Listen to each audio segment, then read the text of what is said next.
Hello, children. Are you ready for some cutting up and kikiing? Are you ready for a gay old time? Well, I hope you are, because now it's time for Hey Qween with your host, Jonny McGovern. Hey Qween, come on and spill the tea.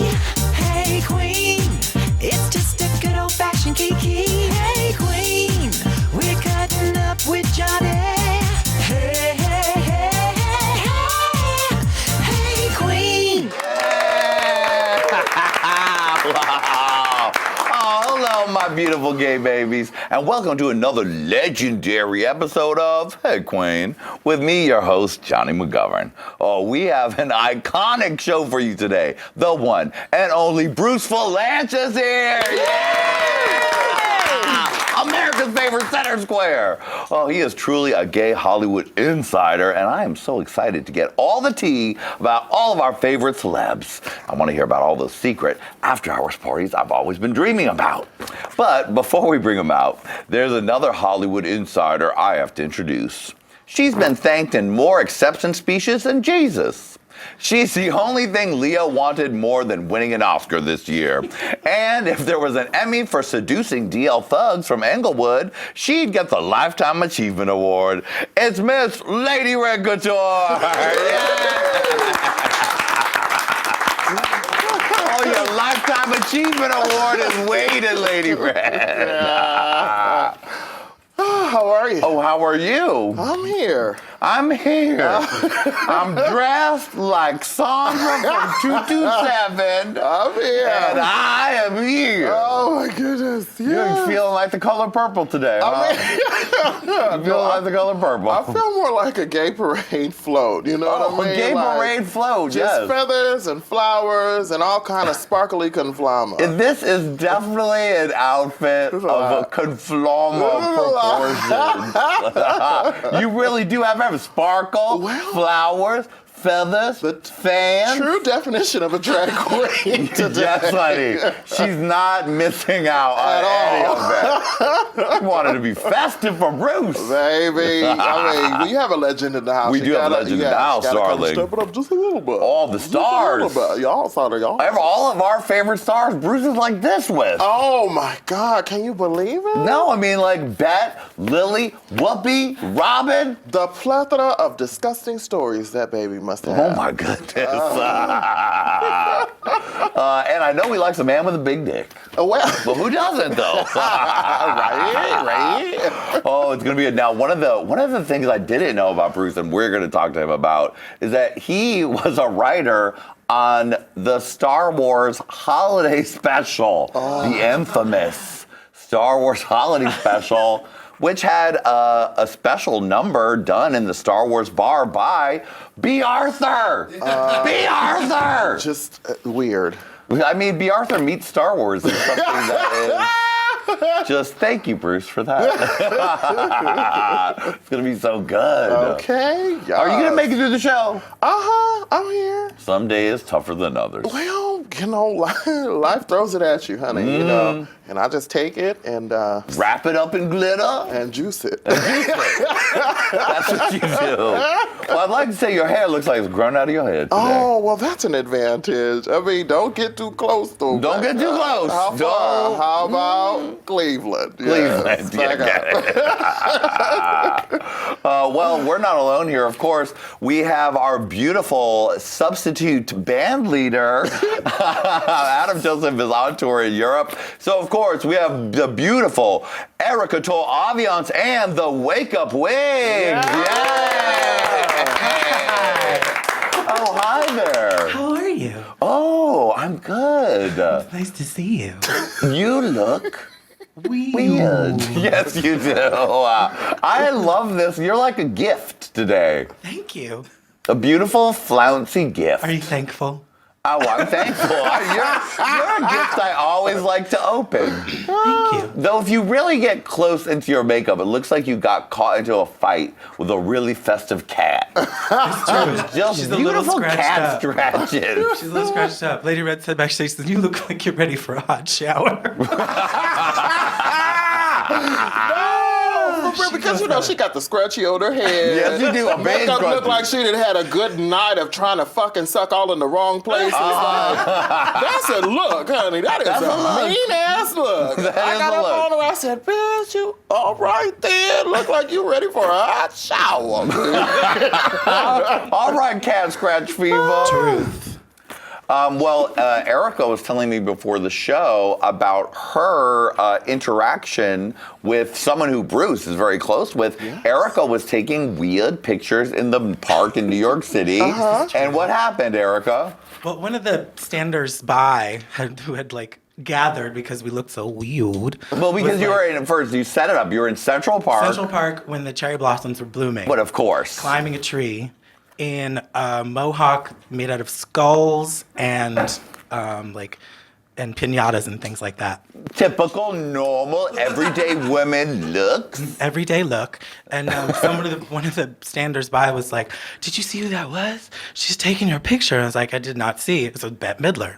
So I climbed down out of the tree and I ran after her because, I don't know, she's Bette Midler. I wouldn't normally do something like that, but I did. I ran after her and I was like, "Oh my God, I love you, Bette Midler." Used both her names, obviously. Mm-hmm.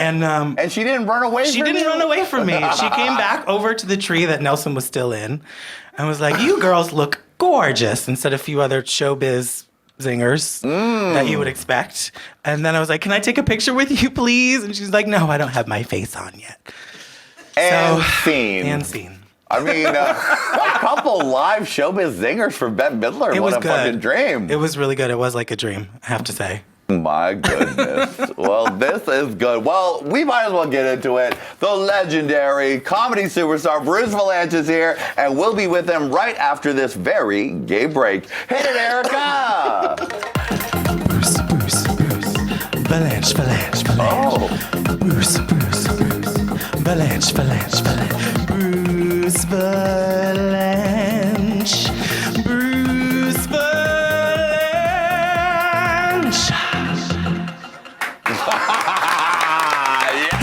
Hey everyone, Johnny here to let you know about our brand new website, HeyQween.tv. Not only do we have every single episode from every season of Hey Qween, but all of our side shows, Hot Tea, Judge Lady Red, He's Fit, Lady Red's Corner, Drag Cousins, Whoa Dude, and more. And most importantly, we have our brand new t-shirt shop with brand new t-shirts designs, including Every Boner is a Blessing. Hey Qween, look at her. Hello children. Yes, Queen. Plus tank tops for whores for the summertime. And don't forget, wear your Hey Qween shirts with me and Lady Red on them to show your support for everything Hey Qween. Buy them at HeyQween.tv.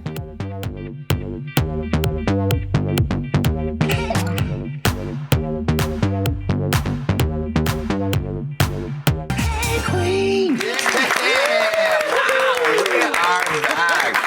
Our guest today is a 7-time Emmy winner who has worked with every one of you. Think of your favorite superstars. He's worked with all of them. And then other superstars that y'all children don't even know. We're going to find all about it today. He's the center square of life, darling. It is Mr. Bruce Vilanch. Work it out now, Bruce. Come on. Work it out now. Work it out. Vilanch. Bruce Vilanch. Bruce Vilanch.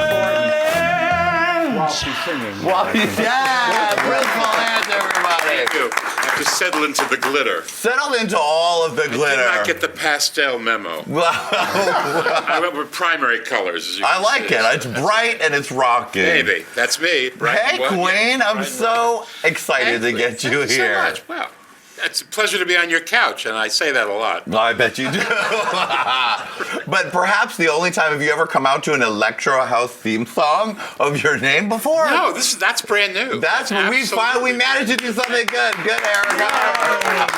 So I've graduated in the 21st century. Yes, This is really exactly. thrilling. Next is skateboarding. Oh, skateboarding's coming up next for you, huh? Yes. What else can I do? Just you and a bunch of hot skater boys. I like that idea. I like that too. Although it's 8, you know, skater boys that have the 8 in it. Oh, of course.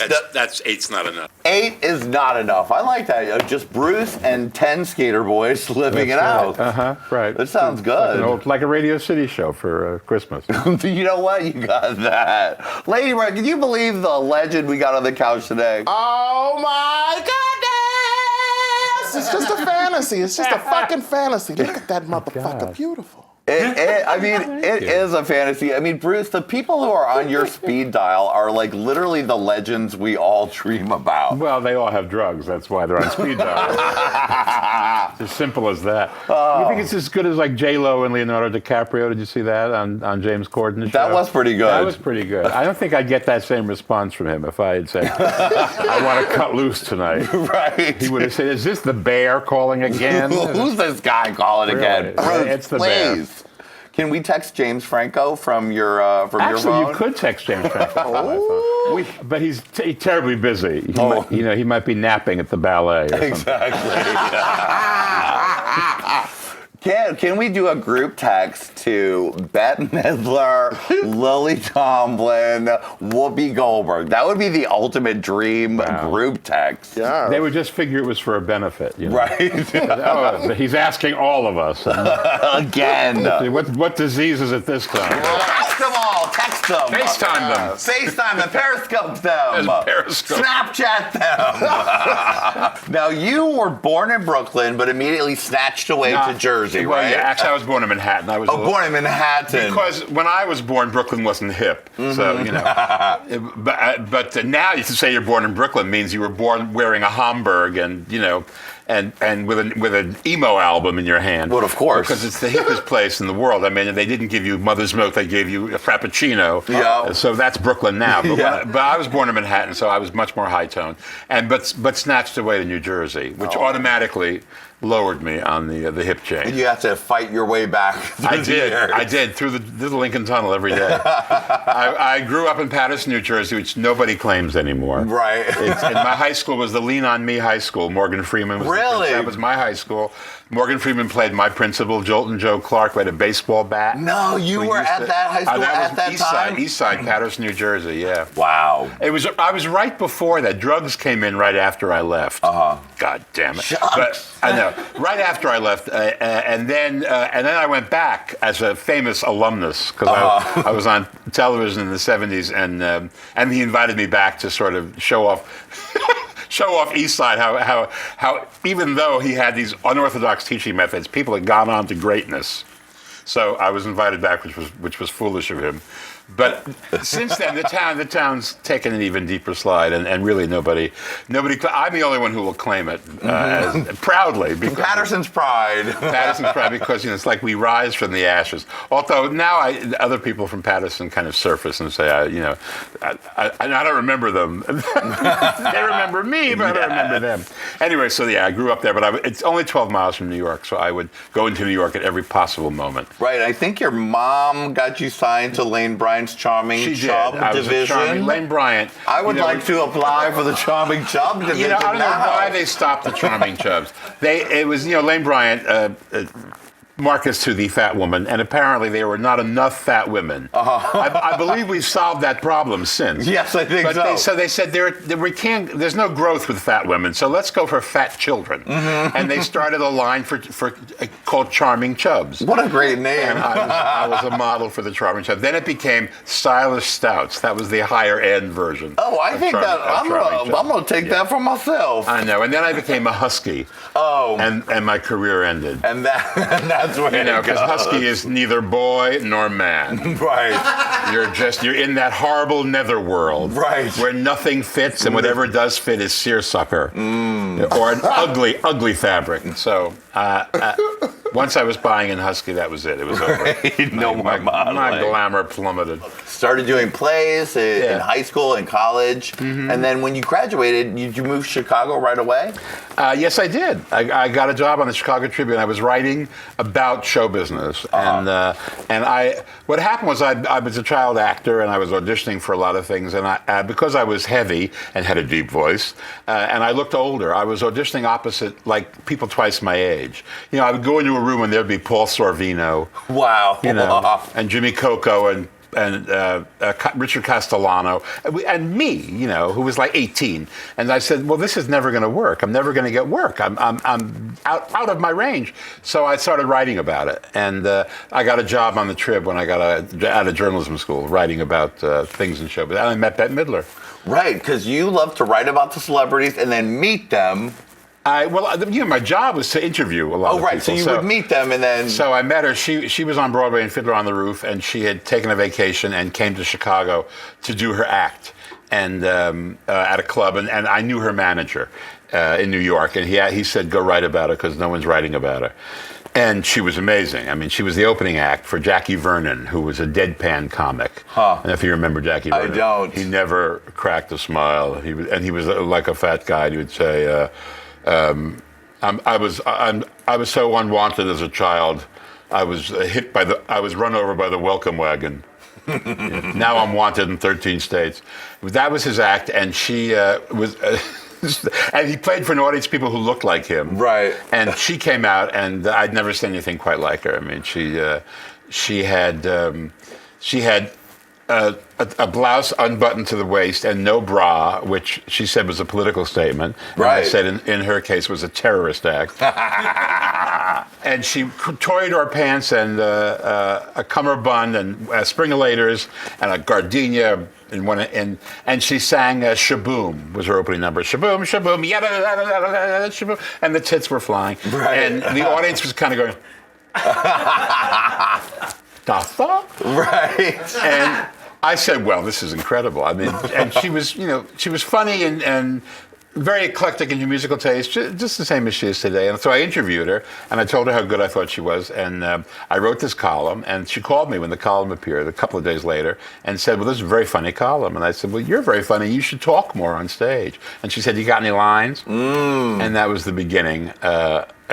In the Paleozoic period. Right. And I started writing for her, and it's been like 45 years, which is strange because she's only 33. Well, of course. I know. I'm contractually obligated to mention that. To mention her youth. I mean, it's we've been together so long, we kind of look at each other, we go, can you believe it? And Manilow, who was her piano player, is only 36. I know, they're just saying the same It's age. insane. How does he do it every year? He does. It's so smooth Every and year. fresh. I know. Hey, if I had to go out and sing songs about Mandy and, I would probably have a lot of work. Yeah. Because, I mean, if I had to go out and be that romantic every night. About a lady. About a lady. He doesn't have to anymore now the whole world knows. But Finally. But if I had to go, I had to go inhabit that romantic persona. Yeah, it's hard enough for me to do it occasionally. Right. But for no money, but occasionally. So he's, I can't knock Barry. He's sensational. And a lot of what people see in Bette's show is stuff that Barry laid the foundation for at the beginning. Oh, really? And you can see it in his show. He's the most incredible showman. He knows how to construct, first of all, he knows how to construct an arrangement. Yeah. We used to call him Mary Modulate. Oh, really? Because he knows where to put the key changes in. If you listen to all those Whitney Houston things and that's all kind of from him. I mean, he constructs a ballad so that it just keeps building, so that by the end of the thing you're going, oh my God, he writes the songs. Right. So a lot of it comes from him, and Bette is the first to acknowledge that. Wow. I mean, she is his biggest fan. So you guys worked together on Broadway, and then you did her stuff in her concerts, and that was all when you were still living on the East Coast, right? I was living in Chicago for about 5 years, and I moved out here. I moved out here because Bette had a dresser whose brother started the Manhattan Transfer. Oh, really? And we put their act together, and she got them a deal on Atlantic Records with Ahmet Ertegun, and then we auditioned them for the head of CBS, and he bought them as a summer replacement for Cher. Right. And Bette had done Cher's pilot, and I'd written for Sonny and Cher, and I'd written for Cher, And so that we all came out here. The transfer came out here to do a summer show. We did 4 episodes, and that brought me out here. I stayed. Once I was you had here, already written for Cher at that point? I had written for Cher. I'd written for Sonny and Cher. I'd written for Sonny and Cher. I'd written for Sonny without Cher. Wow. I'd written for Cher without Sonny. Right. I wrote They had for those separate shows. Sonny and Cher were divorced. We hate each other, but we need the money. We're back together. Right. I babysat Chaz when she was Chastity. Oh my God. And then later on, Celebrity Fit Club, when she was sort of Chaz. Oh, right, I remember that. She was my team captain. Yeah. Oh, I mean, I have the Bonos and I have a Long checkered past. Checkered past. Yeah. I still write for Cher when she, goes out on the road occasionally. But God, that's amazing. And how did you? So you started with Bet, and then how did it progress into all these other people? well, a lot of people saw Bet hit, and a lot of people saw her and were wondering who was writing her stuff, and so Right. I would get calls. And then I met a lot of people who came through Chicago, who I interviewed, like Lily Tomlin and Joan Rivers and Flip Wilson and George Carlin and Richard Pryor, and I began writing for them. And after a while, I came out, when I moved out here for the transfer, I was more centrally located for that kind of stuff. But also the people who started with Bet, a lot of them went on. Barry was the piano player. Our first Harlettes, Melissa Manchester was one of them. Later, Katie Segal was one of them. The offstage voice, who never wanted to be seen on stage, was Luther Vandross. Right, because he would just sit backstage eating He'd say cheeseburgers. eating Popeye chicken. Oh, Popeye chicken. Popeye chicken. And he weighed 400 pounds, and he didn't want to be seen. Wow. And his great struggle was to be this romantic singer who could be on stage, and people would respond to him as a romantic singer. Yeah. He didn't want to be Barry White, who's just doing disco, and who you never saw. He wanted to be Teddy Pendergrass, that kind of Marvin Gaye, that kind of guy. And so Luther was there, but it extended with Bet. It extended beyond the performance people. I mean, her first costumes were done by the seamstress on Fiddler on the Roof, who was Norma Kamali. Wow. And our first choreography was done by Michael Bennett. Sheesh. And then in Chicago, I introduced her to Andre DeShields, who was the other choreographer, and John Prine and Steve Goodman, who wrote songs that she recorded. So she's a sponge. I mean, she draws. She's a magnet, and then once she draws you, she absorbs and turns it into stuff for herself. So she really is kind of like the mothership. Yeah. Everything emanates from Bet. We love you. Now, the ultimate crazy project was, like I mentioned at the top of the show, the Star Wars Holiday Special. Yes. That George Lucas somehow had only one script left at the bottom of the Star Wars barrel. He did. He had shot The Empire Strikes Back, but was editing it, and he was afraid that he wasn't sure the franchise would hold. Right. Because I mean, it was a gigantic success, but it wasn't. The idea of that, I mean, they weren't really doing those kinds of big level serials or sequels and all that kind of stuff at the time. It was not in fashion. And he established that fashion when he started doing the Star Wars series. So he was a little concerned. He wanted something to prime the pump in the year in between. And so he had one story left that he'd written. He told me he was going to make 6 movies. Wow. And he eventually did make 6 movies. And now, of course, he's extended that. Yeah. But he had one story of the original 10 that he told me he wrote. And he sold this to CBS as a variety show. Wow. And so we had lots of stars. And, unfortunately, the stars of the story were the Wookiees. Yeah. And the Wookiees, of course, speak no known language. Yes. And they were like the central characters. I watched it last night. I There's know. 20 minutes of Wookiees speaking Wookiee. Which they sound like fat people having orgasms. Trust me, I know. And they look vaguely like me. They look like Yorkshire Terriers on steroids. They're very big. And so we had to have all their stuff translated. Because the theory was nobody would read subtitles. So we had to have everything. Another character had to come on and translate Art Carney would come on and talk to Mrs. Chewbacca. Yeah. And how are oh, I'm sorry, your bunions about I have a cream fat. and then he would do the exposition. Well, where's Chewbacca? Oh, he's flying home for Life Day. Oh. Will he be here in time? Right. I'm sure the audience at home was kind of going, except, it was the 70s again. So right, so they might have all been stoned. They were very forgiving, behind the peyote. Even the Midwest, they said, yes, we understand. We're just having a good time here. Wow. It became a legendary show because George buried it. It was actually, the numbers were huge that weekend. It was Thanksgiving weekend, and the numbers were very big. But George buried it, and years later, thanks to the World Wide Internet Web, yes. That came in and changed everything. It sure did. People discovered the show on the web, and snippets of it showed up on YouTube. And there was outrage among Star Wars fanatics about how could he betray the franchise by doing this thing. And so George just made it his mission to destroy every copy of it and to get it all, and he has like bots, checking for the thing to Star Wars to get rid of it, and because it kind of became that sort of black mark on the legacy. The shame of Star Wars. And just when he'd gotten rid of everything, along comes his latest Star Wars movie, and it all comes back. Yep. Because they never let go. Fanatics never let go of anything. Yeah, and I watched it last night. It's still available, just in case you haven't seen it.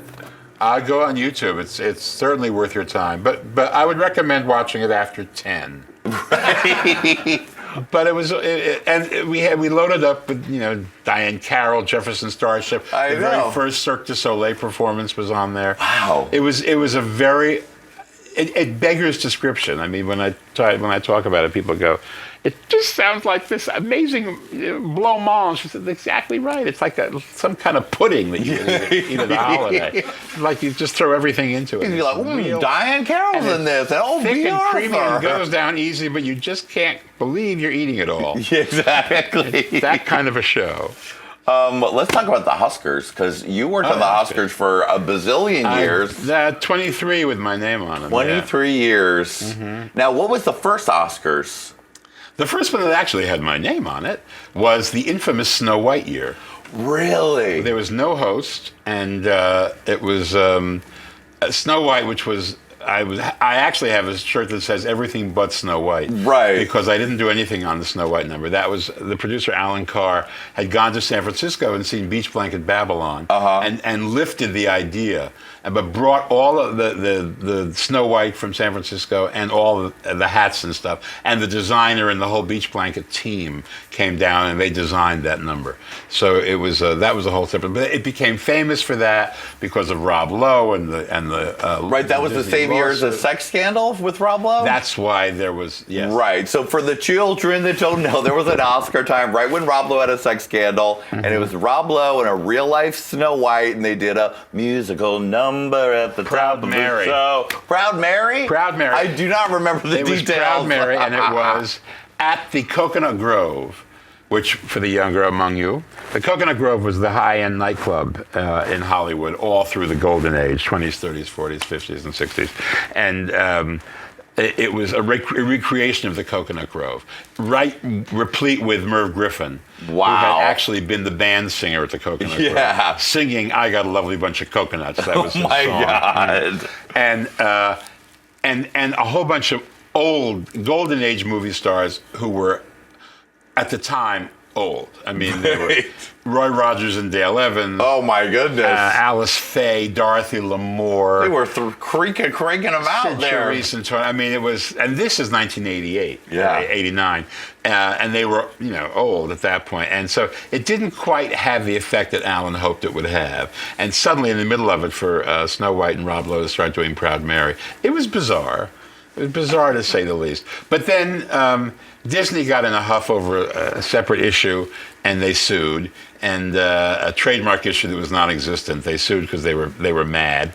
And then, just when that had hit, when the news cycle on that had ended, the Rob Lowe sex tape surfaced. And so, whenever they would reference Rob Lowe, they would reference Rob Lowe, recently seen dancing with Snow White in a number that Walt Disney sued over on the Academy Awards, was today found to be, an underage girl at the Democratic National Convention. Woof.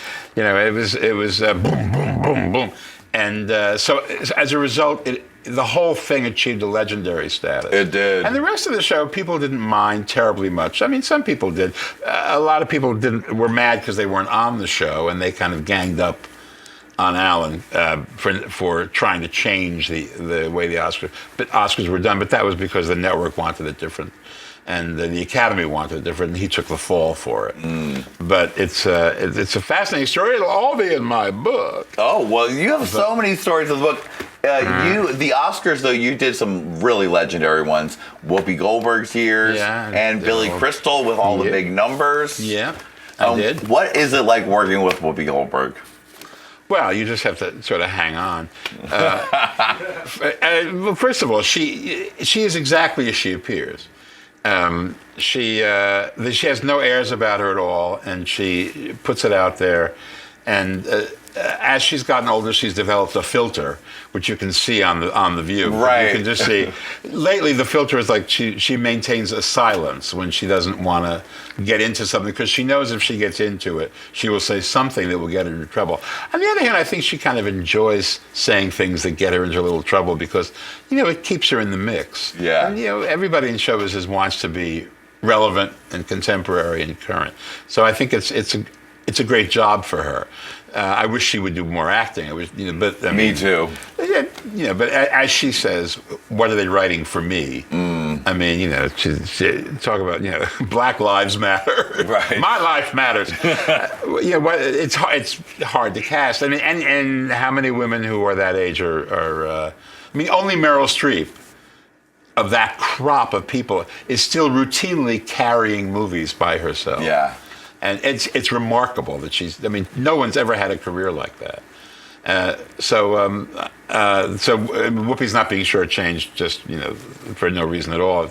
She's not the only one that's being shortchanged. Anyway, it's fabulous working with her, because she is genuinely funny, and you'll write something and she will find a way to fix it, to make it better, to add some kind of attitude to it that's wonderful, and she's a great, compassionate person and fun. So I love working with her, and of course they're all terrified of her, and especially at the Oscars, they viewed her as kind of like a loose cannon. Right. Like, is she really what's she gonna do? We're not sure. Wait with their finger on the censor. Oh, Mrs. Futterman. Oh, Mrs. Futterman, the next censor. Yes, with the futter button. Right. Which she said she would keep in her lap, and she would hope you would go off so she could push Amazing. She was actually quite fabulous. She was actually a friend to the writers, but she had a job that she had to do. And working on those Oscar shows, that was really, it's not like you wrote the script and then sent it in. You would work with the hosts leading up, the 6 weeks leading up to the show. The only spontaneous thing on the Oscars is when people win and they do say or do something. They come up and do one-arm push-ups. Right, like the Jack Palance moment. If they come up and they do a political rant against the president, whatever they come up and do, or whoever they bring up with them, whatever they're wearing when they show up there, is ammo. It's fuel for the host's next appearance on the show. It keeps the show alive, and the host can come out and say something about what just went before. Right. And so, of course, that's what you live for. And when Jack Palance did the one-arm push-ups, and Billy Crystal was the host, and we threw everything out and started just doing Jack Palance shows in the evening. It got bigger and bigger and bigger, and that's kind of been the template for that sort of thing. So that you hope somebody makes a fool of themselves early on, so that you can do a joke. Milk it. And it works very good. I mean, I wrote one of the Tony Award shows that I wrote. Hugh Jackman hosted, and we did a thing that year with LL Cool J. And Carol Channing. Oh my God, amazing. They were presenting an award, and we had them do it in a rap. And just to hear Carol Channing, rap. The fizz, all of that from Carol Channing was beyond wonderful. And LL Cool J thought it was hysterical. And she actually did it very well. And then Hugh Jackman came out and said, this just in, Carol Channing has been arrested in a drive-by shooting. It's like, she now had a posse. The thug life had embraced her. Oh, good old Carol Channing thug life. I love it. We've gone full circle. We have, oh my goodness. Lady Red, is Carol Channing your DL thug posse? Well, you know she's a part of my posse. Oh my gosh, Bruce, it's such a delight to be able to talk to you. Thank you so much for being here today. And Bruce, you've served it so fiercely, darling. You snatched a trophy, honey. Oh my God. Yes, finally, you get the award you deserve. It is. Don't turn it around. This is Emmy's African-American sister. Yes, exactly. It's come to this. Black like me. And also, yes? I wouldn't leave you high and dry. I wanted to give you a little special treat. You've won yourself a lap dance. Oh my God. Doing good. You're doing good. Touch it all, Bruce. Touch it all. Yeah. Always giving you an hit him in the face with it. Yeah. Give it to him from the front. That's good. We promised him a big dick, so I hope you work it out, Kurt. Lady Red, take us out with some Black Lady Screaming. Hey, Qween. She can't even do it. Offered to suck the fat out of my chin. Hey, Qween. Hey, Qween. Hey. Jesus, the ghost of Sylvester is among us. That's right. Thank you so much for being here, Bruce. Now, don't you go anywhere, babies, because after this, Bruce is going to stick around for the after show where he's going to play the most celebrity round of Look at Her that has ever been in existence. We'll see you then, baby. Bye.